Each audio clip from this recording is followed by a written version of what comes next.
அப்படியே ரதம் பிடிச்சி அப்படியே வர சொல்ல அப்படியே மானியத்தினை பொன் மானி போட்டு வந்தீங்கன்னா எம்மா நான் அப்படியே குத்தி விட்டுறியா அப்படின்னா ஒரு மழை நஞ்சு குருவாட்டக்கிறப்பில் நான் பிடிச்சிருந்தேன் அவனை அப்படின்னாங்க. அது போதும். நிறைய இடத்துல நம்மளை பற்றி காசு பேசுகிறேன். ஓகே ஏதோ டிமாண்டில் இருக்கும் போது இது அது கமர்ஷியலாக என்ன தனியாக பிரிக்கிறாங்கன்னு சத்தியமாக தெரியல. சினிமாவுக்குள்ளே வர்றது தான் பெரிய ரிஸ்க். இந்தியா கிளிட்ஸ் நேரில் அனைவருக்கும் இனிய பொங்கல் நல்வாழ்த்துக்கள். இதான் நம்ம டைட்டில்.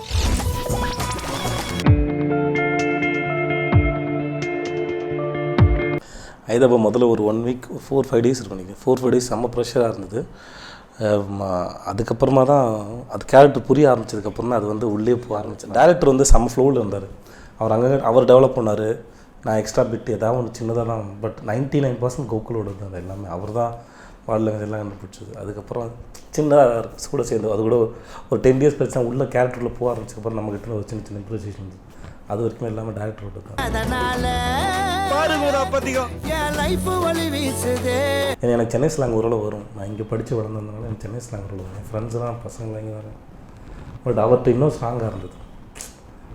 இந்த வந்து நிற்கிறேன் போய் நிற்கிறேன் அப்படிலாம் இல்லாமல் சென்னை ஸ்லாங் இன்னும் சூப்பராக இருக்கும். ஆக்சுவலாக நாங்கள் பேசினோட இன்னும் ராவாக நிறையா இருக்குது. பட் அது முடியாது. பட் ஓரளவு ட்ரை பண்ணியிருக்கோம். சென்னை ஸ்லாங் பேசுகிறது ஒரு மைண்ட் ஓப்பன் பண்ணி விட்டு ஃப்ரீயாக இருக்கும். பார்த்தீங்க அது அவ்வளோ ஈஸியாக வந்து இந்த பசங்க பேசுவாங்க. ஒருத்தன் சொன்னான் ஏமா என்ன வாங்கிட்டு விட்டோன்னு அப்படியே ரதம் பிடிச்சி அப்படியே வர சொல்ல அப்படியே மானியத்தினை பொன் மானி போட்டு வந்தீங்கன்னா அப்படின்னு. என்னம்மா மானியத்தினை பொண்ணு அதான் சாம்லேட்டு சிக்கனுக்கு தான் வாங்கினான்னு சொன்னேன். வேறு ஒன்றும் இல்லை.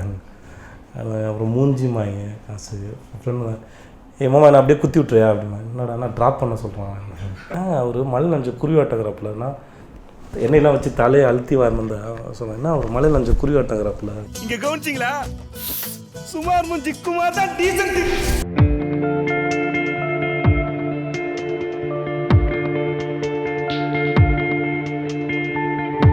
நான் கூத்துப்பாட்டில் வேலைக்கு சேரும்போது அந்த சீனியர் எனக்கு முன்னாடி இந்த சீனியர் அவர் நான் அக்கௌண்ட்டாக வேலைக்கு சேர்ந்தேன். அப்போ எல்லோரும் நிறையா என்கிட்ட பசுபதி அண்ணன் இப்போ ஜெயக்குமார் சார் யாருன்னா பீட்சாவில் வந்து அந்த மாஸ்டர் நடிச்சிருப்பார், செஃப்பாக நடிச்சிருப்பார், பீட்சா மேக்கிங் செஃப்பாக ஜெயக்குமார் அண்ணன் அப்படின்னு இன்னும் 4 பேர் பற்றி சொல்லியிருக்காங்க. இவங்களாம் கூத்துப்பாட்டில் ஒன் ஆஃப் பெஸ்ட் ஆக்டர்ஸ்னு சொல்லுவாங்க. நான் கேள்விப்பட்டிருக்கேன். அவர் பர்ஃபார்மன்ஸ் படத்தில் பார்த்தேன். எனக்கு அவரோட விருமாண்டியில் அவருக்கு ரொம்ப பிடிச்சிருக்கும். விருமாண்டியில் பிச்சு எடுத்துருப்பார், பர்ஃபார்மன்ஸ் எடுத்துப்பார். எங்கேயும் அவர் இருக்கும்போது நான் எப்பவுமே எனக்கு அந்த பர்செப்ஷனில் யோசிக்கிறதுல அதாவது கூட இருக்கிற ஆர்டிஸ்ட் என்னை டாமினேட் பண்ணுறாங்களே இல்லைனா அவங்களுக்கு மேலே பண்ணணும். எனக்கு அந்த காம்படிஷன் யாருக்கூடமே இருந்தது இல்லை. என்னை பொறுத்த வரைக்கும் அந்த ஸ்க்ரீனில் என்னோடய கேரக்டரைசேஷன் நான் ஜஸ்டிஃபை பண்ணால் போதும். அது மட்டும் நான் யோசிப்பேன். நான் எப்போது அந்த எண்ணத்துக்கு போயிட்டனாலே அது நான் என் கதையும் படத்தையும் கெடுக்கணும்னு ஒரு ஃபீல், என் கேரக்டரையும் கெடுக்கணும். என் கூட நடிக்கிற ஒரு நடிகருக்கு பதில் சொல்கிறது இல்லை. எனக்கு உண்டான வேலையை ஒழுங்காக செய்கிறது மட்டும்தான் என்னோடய வேலை. அதுக்கான முயற்சி மட்டும் தான் எடுப்பேன். ஸோ ஆனால் பசுபதி சார் வந்து ரொம்ப பிடிக்கும். ரொம்ப அவரை பற்றி கேள்விப்பட்டிருக்கேன். அவரோட ஒர்க் பண்ணும்போது தான் தெரிஞ்சது. அவர் ஸ்பான்டேனிட்டாக டேரக்டர் இது வேணாம் சார் வேறன்னா வேறு, அது வேணாம் சார் இது வேணா வேறு. ஸோ செம்ம ஆக்டர். அவனை சாங்குன்னு ஆரம்பிச்சு சா வச்சிரும் ஒன்று பட போச்சு.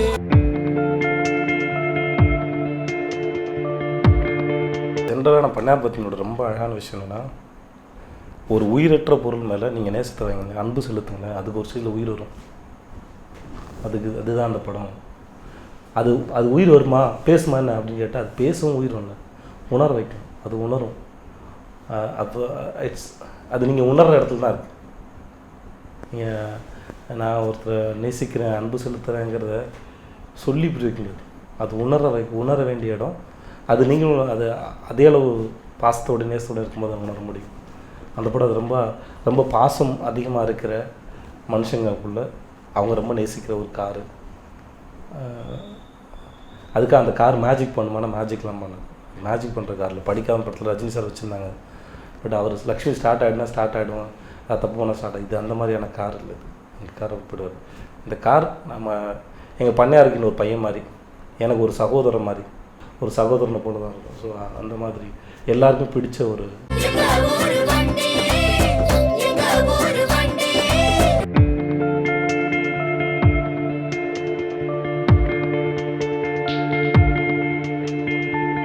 பட் ஒரு கதையும் ஒரு தனி மனுஷன் அவனுக்கு உண்டான குணாதிசயம் என்னவோ அதோடு தான் பார்க்கணும்.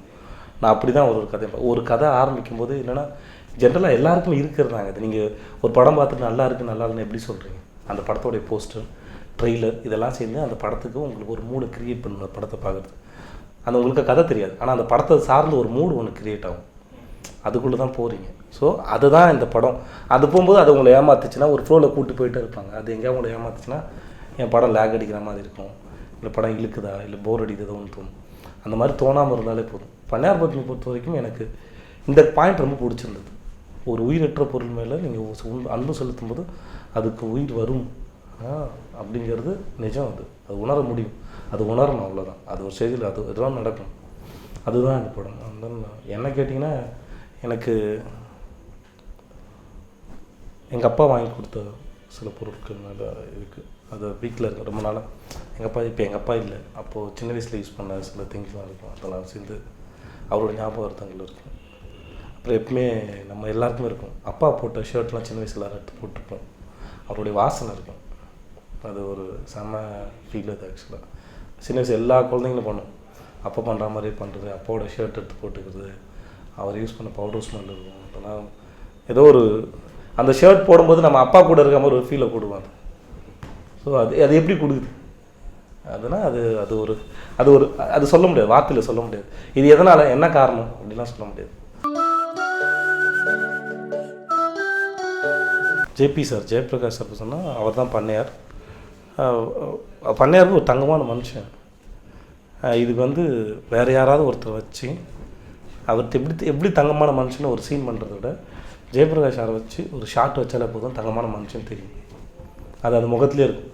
ரொம்ப நல்ல மனுஷன். சில நேரம் ஷார்ட் ஏதாவது சீனே ஒரு ஷார்ட் வைக்கணும். இது ஒருத்தர் இருக்கார், இவர் யாருன்னா அப்படின்னு ஒரு சீனாக பண்ணணும். ஏதாவது இவ்வளோ பேர் ஹெல்ப் பண்ணுறாரு, இல்லை இது பண்ணுறாரு, அது பண்ணுறாரு. ஒரு நிமிஷத்துக்காக ஒரு சீன் தேவை. அது தேவையில்லை. எடுத்தோடனே இவர் தான்ப்பா பண்ணையார், ரொம்ப நல்ல மனுஷன் போடுது அப்படின்ட்டுருவாங்க அந்த ஒரு ஷாட்லேயே. ஸோ பக்காவாக அது ஒரு இன்னசென்ட் இருக்கும், ஒரு பெரிய மனுஷன் தானே இருக்கும், அதில் ஒரு குழந்தை தானே இருக்கும். இது எல்லாமே ஜேபி சார் பண்ணியிருப்பாங்க.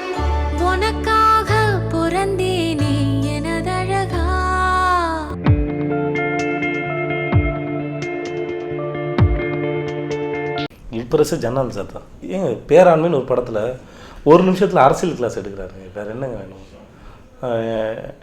நீங்கள் பார்க்குற ஒரு 5 பெண்களை அப்படியே மாற்றி அவங்க போராடுற பெண்களை மாற்றுறாரு. அவர் சொல்கிறாரு அவங்க பெண்கள் எவ்வளோ ஸ்ட்ராங்கானு சொல்கிறாரு.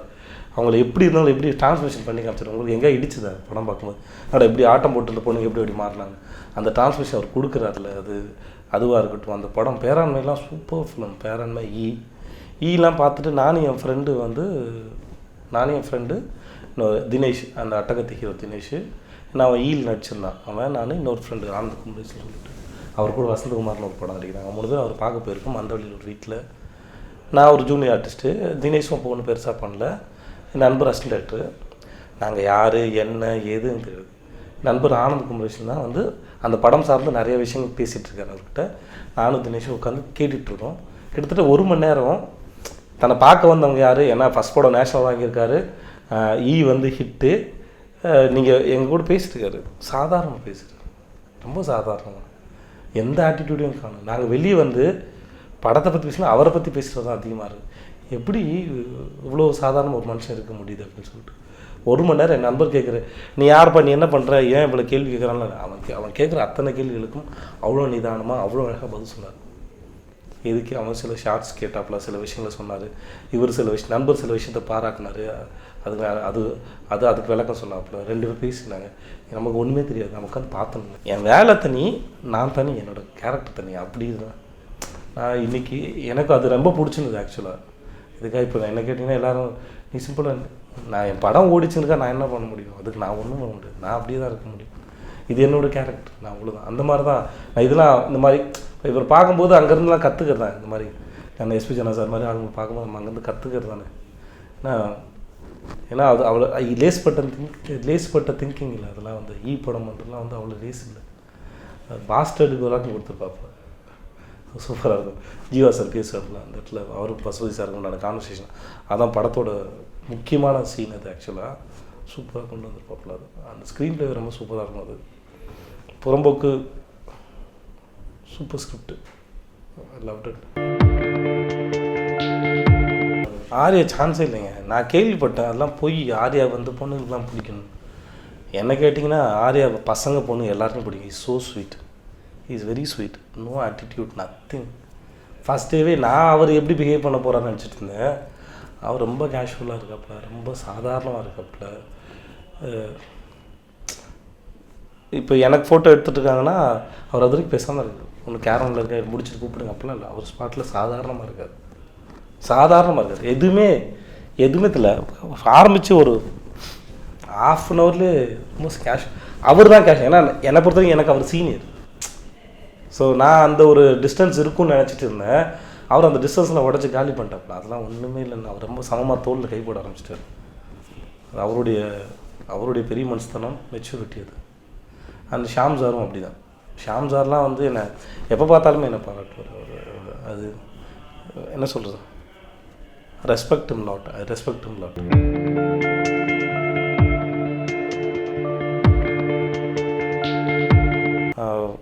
நல்ல படம், நல்ல படம். ரம்மி வந்து ஒரு ஜென்ரலான கதை தான், புதுசாக எந்த கதையும் இல்லை, ஜென்ரலான கதை. ஆனால் பாலகிருஷ்ணன் சாருடைய ஸ்க்ரீன் ப்ளே பேட்டர்ன் வந்து கண்டிப்பாக பிடிக்கும்.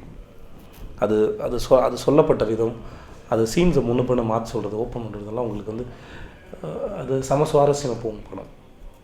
செகண்ட் ஹாஃப்லாம் பிச்சுக்கிட்டு போகும், நல்லாயிருக்கும். நான் இனிய பிரபாகர் அண்ட் காயத்ரி அண்ட் ஐஸ்வர்யா ராஜேஷ்.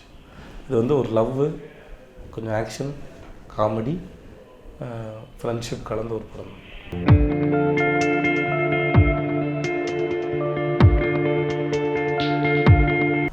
ஜென்ரலாக அண்ணன் தான் கூப்பிட்றாங்க என்ன, அது ரொம்ப பிடிச்சிருக்கு எனக்கு. சாருன்னு கூப்பிட்றோம் ரொம்ப கம்மி. நான் அதை என்னை வந்து அவையோ யாரும் பார்க்குறதில்ல. அவங்க எல்லாருக்கும் நன்றி. நிறைய பேர் திட்டவும் செய்கிறாங்க, நான் அதையும் பார்க்குறேன், பிரச்சனை இல்லை. அவங்க காசு கொடுத்து பார்க்குறாங்க. எல்லாருக்கும் எல்லோரையும் பிடிக்கணும்னு அவசியம் இல்லை. சில பேர்லாம் திட்டுறாங்க, செம்மையான திட்டுறாங்க, நான் பார்த்துருக்கேன். உன் மொக்க மூஞ்சிட அவன்லாம் வேலையாக மாட்டான்லாம் பேசுகிறேன்னு பார்த்துருவேன். நோ ப்ராப்ஸ், அது அவங்களோட ஒப்பீனியன். இது அது எங்கேயுமே காயப்படுத்துறோம். அதே போல் இவங்களாம் எனக்கு ரொம்ப சர்ப்ரைஸிங், நமக்கு இவ்வளோ தூரம் வரவேற்பு இருக்கான்னு.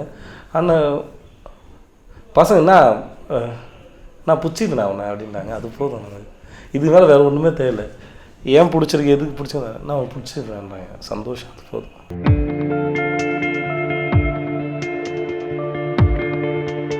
இதுக்கு பதில் சொல்கிறதும் இதை எடுத்துக்கிறதுங்கிறது பெரிய முட்டாள்தனம். வேணாம், அது அவங்களுக்கு ஏதோ பிடிச்சிருக்கு போலது பண்ணிட்டோம். அது அவங்களுக்கு ஏதோ பிடிச்சிருக்கு பண்ணுறாங்க. நமக்கு இது அவங்க பண்ணுறாங்கன்றத இந்த மாதிரி சொன்னால் அது நிறைய பேர் கேட்குறாங்க. அதுக்கு டிமாண்ட் இருக்க போய் தான் அது உருவாகுது. அப்போ அதுக்கு டிமாண்ட் எதுக்கு இருக்குன்னா, நம்ம லைம் லைட்டில் கொஞ்சம் தெரிஞ்ச மூஞ்சா இருக்குனால டிமாண்ட் இருக்குது. அப்போ இருக்கிறப்ப அது பெரிய பாசிட்டிவ். நம்ம ஒன்றுமே இல்லை, நம்மளை பற்றி என்ன காசு பண்ண பாருங்கள், நம்ம தெருவு நம்ம வீட்டை கூட தாண்டாது. ஸோ நிறைய இடத்துல நம்மளை பற்றி காசு பேசுகிறேன்னா ஓகே ஏதோ டிமாண்டில் இருக்கும் போல. இது படிச்சிட்டிங்களா, ஓகே ஃபைன், அவ்வளோதான். உங்களுக்கு தெரியக்கூடாதுன்னு பார்த்தேன், உங்களுக்கு தெரிஞ்சிச்சா, ஓகே உண்மைதான் அப்படின்னு சொல்லி முடிச்சுங்க. நீங்கள் மறைக்கிற வரைக்கும் தான் கேள்வி கேட்டே இருப்பாங்க. ஆமாங்க அது உண்மை தானே, அதுக்கப்புறம் என்ன கேள்வி?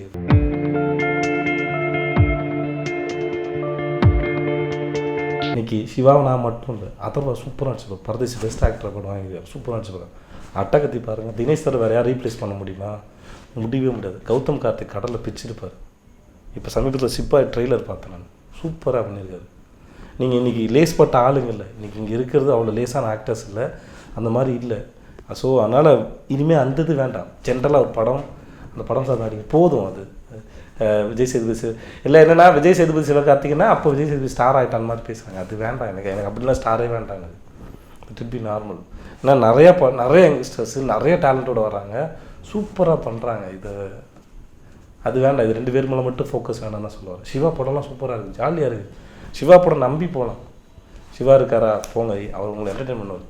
ஸோ 2 மணி நேரம் 2.5 மணி நேரம் சிவா இருந்தால் தான் அவங்க என்டர்டெயின் பண்ண நம்பி போகலாம். இதுக்கு மேலே படம் பார்க்க வரேன், காசு கொடுக்க வரேன், நான் வந்து படம் பார்க்குறேன், ஜாலியாக இருக்குன்னா சந்தோஷம் தானே. இது கம்பேர் பண்ணி என்ன ஆகுனா, ஒரு ஸ்டேஜுக்கு மேலே என்ன ஆகுனா, ஃபேன்ஸ் அவங்களுக்குள்ளே அடிச்சுக்கிறாங்களா, ரொம்ப கஷ்டமாக இருக்குது. அதுதான் வேணான்னு சொல்கிறேன், வேறு ஒன்று. அந்த கம்பேரிசன் போய் அது அவங்களுக்குள்ளே பர்சனலாக போகுது, அது வேண்டாம். எங்களுக்கு சினிமாக்காரன் எங்களுக்கு போயிட்டு எதுக்கு அவங்க அடிச்சுக்கணும், அது தேவையில்லை. ப்ரொடக்ஷனில் வந்து ஸ்வீட்டாக ஆரம்பிக்கிறேன். ஆரஞ்சு மிட்டாயின்னு சொல்லி ஒரு படத்தோட பிஜு விஸ்வநாத் சொல்லிட்டு அவர் தான் டைரக்ட் பண்ணுறார். யூஎஸில் இண்டிபெண்டன்ட் ஃபில்ம் மேக்கர். அவருடைய படங்கள் இங்கே தமிழ்லையும் இங்கேயும் பண்ணியிருக்காரு, இந்தியன் ஃபில்ம்ஸ் பண்ணியிருக்காரு, அதில் நேஷனல் அவார்ட்ஸ் வாங்கியிருக்காரு. பட் எனக்கு ரொம்ப பிடிச்சிருந்தது. ஆக்சுவலாக இந்த கதையை நான் வெளியே தான் அனுப்பினேன். நான் ஹீரோ நடிக்கல, என் ப்ரொடக்ஷன் நான் ஹீரோ நடிக்கல, வெளியே தான் அனுப்பினேன். அவங்க வழக்கம் போல் யோசிச்சிட்டாங்க கதையை. 4 ப்ரொடக்ஷன் ஹவுஸ் அனுப்பினேன். அவங்க யோசிச்சாங்க, சரி ஓகே சார் நானே பண்ணுறேன். ஏன்னா தெரில கமர்ஷியல் என்னை பொறுத்த வரைக்கும் ஒரு கதை நல்லா இருந்து என்டர்டெயின் பண்ணால் அது கமர்ஷியல் தான். அது கமர்ஷியல்னால் என்ன தனியாக பிரிக்கிறான்னு சத்தியமாக தெரியல. அது எப்படி கமர்ஷியல் ஒன்று பிரிக்கிறான்னு தெரியல. ஒரு படம் ஓடிச்சுன்னா காசு இருந்துச்சுன்னா கமர்ஷியல் பண்ணலாம். ஸோ எனக்கு இந்த படம் என்னை பொறுத்தவரைக்கும் ஸ்ட்ராங்காக ஒரு பொசிஷன் நான் வந்து எனக்கான சினிமாவை எடுக்கிறேன், எனக்கான சினிமாவில் நடிக்கிறேன்லாம் இல்லை. அது எல்லோரும் பார்க்குற சினிமாவாக இருக்கும். இல்லாட்டி அந்த எண்ட் ஆஃப் தி இது கலை சார்ந்த ஒரு கலை சார்ந்த தொழில் இன்வெஸ்ட் பண்ணுறோம், ரிட்டர்ன் வேணும். அதுக்கு தப்பாக பண்ணிடக்கூடாது. எங்கள் இயக்குனர் எப்பவுமே சொல்லுவார், சீனிவாசன் சார் வந்து தென்மேற்பூர் கட்டணும்னு சொல்லுவார். சரி இளநீ கடையில் கூட்டம் கம்மியாக தான் இருக்கும், நான் இளநீ நல்லது, கண்டிப்பாக நான் சாராயம் வைக்க மாட்டேன் அப்படின்பார். நான் இளநீ கடை தானே வைப்பேன், ஆனால் நல்லாயிருக்கும். ஒரு ஸ்டேஜில் பிடிக்கும், இளநீ நல்லதுன்னு தெரியும். இன்றைக்கா ஒருனா இளநீ தேடி வருவாங்க, அது தெரியும் எனக்கு. அந்த இளநீட்டு சுவையான இளநியாக இருக்கணும் மட்டும் தான் பார்த்து நான் போகணும் அப்படின்னு சொல்லுவார். அதே மாதிரி தான் படம் நம்ம என்ன தான் இப்போ எனக்கு பிடிச்ச படமாக இருக்கும், நல்ல படம் அப்படிலாம் எனக்கு நல்ல படங்கிற மாரி அது ஓடுற படமாக இருக்கணும். ஸோ அதுக்கான முயற்சி தான். ஸோ என்னோடய ப்ரொடக்ஷனில் எடுக்கிற படங்களும் கண்டிப்பாக ஓடுன்ற நம்பிக்கைலாம் எடுக்கிறேன். அண்ட் மோரோவர் சினிமாவுக்குள்ளே வர்றது தான் பெரிய ரிஸ்க்கு. என்ன மாதிரி மிடில் கிளாஸில் இருந்த ஒருத்தன் மிஸ் ஆயிருந்தால் ஜஸ்ட் லைக் தட் லைஃபே போயிருக்கும். நான்லாம் சினிமாவுக்குள்ளே வர்றது தான் பெரிய ரிஸ்க். இது இங்கே வந்து என்ன ரிஸ்க் எடுத்தாலும் அது ஒன்றும் பெரிய ரிஸ்க் இல்லை. திரும்பி போனாலும் ஏற்கனவே இருந்த நிலைமையோட ஒஸ்டான நிலைமைக்கு போக மாட்டேன். இத்தனை வருஷமாக முயற்சி பண்ண காலங்களில் இருந்த நிலைமையோட அதற்கும் கீழே போகிறதுக்கான வாய்ப்புகள் எனக்கு தெரிஞ்ச வரைக்கும் இல்லை. ஸோ எப்படி ஆனாலும் ஏன்னா விஜய் சேதுபதி ஆக்டர் நான் ஊரெல்லாம் சொல்லிட்டேன், நல்லா நடிகிறான் அந்த பையன் அப்படின்னு சொல்லி பேசுகிறாங்க அவர்கள். ஸோ என்ன ஆனாலுமே அர்ச்சனை இந்த பொழப்பை கையில் வச்சு பொழைச்சிக்கலாம், அவ்வளோ எடுக்கிற தப்பு இல்லை. பாட்டு அவ்வளோ கேட்குற ஆள் இல்லை, படம் அவ்வளோவா பார்க்குற ஆள் இல்லை, பெரிய ரசனை சார்ந்த ஆள் இல்லை. சும்மா எங்கள் அப்பா அடிக்கடி திட்டார், ஏன்டா நாய் வச்ச மாதிரி எல்லாத்துலையும் வாய் வைக்கிற, ஒன்றோடு உருப்படியாக செய்ய மாட்டாங்க. எதை ஆரம்பித்தாலும் 2 மாதம் 3 மாதத்துக்கு மேலே கான்சன்ட்ரேஷன் இல்லை. மியூசிக் கிளாஸ் பண்ணால் 2 மாதம் 3 மாதம் போவேன் கிடையாது. மிருதம் கிளாஸ் பண்ண ஒரு 3 மாதம், அதுக்கப்புறம் போகல. எல்லாமே அறகுறை நான் ஆக்சுவலாக. ஸோ என்னை பொறுத்து நானே ஒரு ஸ்டேஜில் ஃபிக்ஸ் ஆகிட்டேன், சரி நம்ம எதுக்குமே வேலைக்கு ஆக மாட்டோம் அப்படி தான் ஃபிக்ஸ் ஆகிட்டு தான் பேசாமல் இருந்தேன். அப்புறம் திடீர்னு ஏதோ லைஃப்பில் தோணுச்சு, உள்ளே வந்தேன். இங்கே வந்து ஆனால் இந்த எல்லா தொழிலையுமே ஒரு ஒரு ஒரு நுவான்சஸ் இருக்குது, சென்டர் ஆஃப் அதுன்னு சொல்ல ஒரு பிரேக் இவன் பாயிண்ட் மாதிரி ஒன்று இருக்குது. அது சரி அந்த தொழில் ஓரளவு புரியும். சினிமா புரிஞ்சிக்க ஆரம்பிக்கும் போது தான் சுவாரஸ்யமாக இருந்தது. அது வரைக்கும் மந்தமாக இருந்தது. உங்களுக்கு புரியல, ஃப்ரெண்ட்ஸ் எல்லாம் படம் பார்த்து பேசுவாங்க, புரியாது நமக்கு. முதல்ல கேட்டுட்டு தான் இருப்பேன். இன்னொருத்தர் என்ன ஏதுன்னு புரியாது. சில பேர்ட்டு கேள்வி கேட்பேன், சில பேர்ட்டு கேட்க மாட்டேன். ஏன்னா கேள்வி கேட்டால் அடுத்து அவங்க பேசணும், முன்னாடி பேச நிறுத்திவான்னு சொல்லி கேட்க மாட்டேன். ஸோ அப்படியே நிறைய பேர்கிட்ட கொஞ்சமாக பார்த்து அப்புறம் நம்ம தனியாக படங்கள் பார்த்து இப்போ நிறைய பேர் இருக்காங்க. நீங்கள் இப்போ வந்ததுக்கப்புறம் உங்களுக்கு தெரியல. இப்போ நீங்கள் சாதாரண எல்லோரும் ஹீரோக்களை மட்டும் பார்க்குறாங்க இல்லையா, நீங்கள் சின்ன சின்ன வந்துட்டு போகிறவங்க கூட பிச்சிருப்பாங்க, நிறைய பேர் இருக்காங்க. அவங்கள எப்படி பண்ணாங்கன்னு ரொம்ப ஆச்சரியம். நிறைய பேர் இருக்காங்க அந்த மாதிரிலாம். இல்லை என் கூட நடித்தவங்களாக இருக்கட்டும், ஜென்ரலாகவே எக்கச்சக்கமான பேர் பிரிச்சுட்டு போகிறாங்க. நமக்கு திடீர்னு சர்ப்ரைஸ் பண்ணிட்டு போயிடுவாங்க. இப்போ நான் பணியாரத்தில் ஒருத்தர் மெக்கானிக் ஆக்டர் ஒருத்தர் பையன் பண்ணியிருப்பாங்க, ஜஸ்ட் லைக் சும்மா வந்தான் பிரிச்சுட்டான். சூதுகுமர் ரமேஷ் வந்திருப்பான், அவ்வளோ பெரிய லென்த்தி டைலாக் அசால்ட்டாக பேசிட்டான். அது எவ்வளோ மாடுலேஷன்ஸ் இருக்கும் தெரியுமா, அவ்வளோ லென்த்தி டைலாக் அது அவ்வளோ அசால்ட்டாக பேசிடலாம். ஸோ இவங்ககிட்ட இருந்தால் எடுத்துக்கணும். இல்லை யார் நல்லா போனாலும் பார்த்துக்கிறது நமக்கான லேர்னிங்காக இருக்கும். ஒரு சில பேர்னு சொன்னால் அதுவே தேவையில்லாமல் அந்த ஃபோக்கஸ்லேயே போய்ட்டுருவோம். அப்புறம் நமக்கான ரசனை குறைஞ்சிருமோன்ற ஒரு பயம். இப்போ எனக்கு கர்ணன் படம் ரொம்ப பிடிக்கும், சிவாஜி சார்து. ராஜபாட்டம் எனக்கு ரொம்ப பிடிக்கும். யோசிச்சு பாருங்கள், என்ன யோசிச்சு பாருங்கள், கர்ணன் படத்தில் செம்ம கேவலமாக இருக்கும். சிவாஜி சார்லாம் நான் அவரை பற்றி பேசுகிறதுங்கிறது எனக்கு பொறுத்த வரைக்கும் என் லைஃப்பில் எனக்கு பாக்கியம். அது என்னென்னா கர்ணன் படம் நான் ஏவிஎம்மில் போட்டுனாங்க பார்த்தேன். அவர் வந்து அவரோட ஒய்ஃப் வந்து கன்சீவாக இருக்கும்போது கூப்பிட்டு வந்துடுவாங்க, அவங்க அப்பா இவர் கூப்பிட்றதுக்காக போயிருப்பார். போகும்போது அவங்க அப்பா வந்து இவரோட தேரோட்டி மகன்ற மாதிரி டீஸ் பண்ணிட்டே இருப்பாப்புல. அவர் வந்து நான் சிங்கன்ற மாதிரி பேசிகிட்டு இருப்பாப்புல. டைலாக் பேச மாட்டார், அப்படியே போய்ட்டுருவார். திரும்பி ஒரு இடம் கர்ஜிப்பார், ஒரு இடம் பண்ணுவார். அவர் அவ்வளோ ஆஃபர். இப்போ தெரிஞ்சிடும் யார் சிங்கம். அவ்வளோ நேரம் பேசினவர் தான் சிங்கம் பேசிட்டு இருப்பாப்புல. டைலாக திரும்பி ஒரு இடம் கர்ஜிப்பார், சிங்கம் மாதிரி ஒரு இடம் கர்ஜிப்பார். அவர் அப்படியே ஆஃபர். அது ஒரு நேரத்தில் தெரிஞ்சிடும் யார் சிங்கம்னு. அதெல்லாம் ஐயோ நிறைய இடத்துல ராஜபாட்டில் அங்கே தெரியலாம் இப்படி இருக்கும். என்ன சொல்கிறது, என்ன இருக்குது அதெல்லாம் டிக்ஷனரி, அப்போ பார்த்துக்கலாம். ரொம்ப கன்ஃபியூஷனில் இருக்கேன், எனக்கே தெரியல. நிஜமாக உண்மை அதுதான், எனக்கே தெரியல. ஒரு படம் முடிச்சு தான் மெல்லிசன் ஒரு படம் பண்ணுறேன், இந்த படம் முடிச்சுட்டு தான் இடம்பொருள் லேவல் போகிறேன். ஸோ நான் ஒர்க் பண்ண எஸ்என் சார் படம், நான் அதுக்கப்புறம் ஒர்க் பண்ணுற எல்லாருமே நண்பர்கள், ப்ரொடக்ஷன் கம்பெனி நல்ல ரேப்பாக ஒரு நல்ல பழக்கம் தான் இருக்குது. ஸோ அவங்களுக்கு எல்லாம் தெரியும் விஜய் சேதுபதி வந்து எப்படியா பண்ணுறோன்னு நம்பிக்கை. ஸோ அதனால் நான் அப்படியே முன்ன பின்ன போயிட்டுருக்கேன், தெரில, எனக்கே தெரில. போகுது. நன்றி.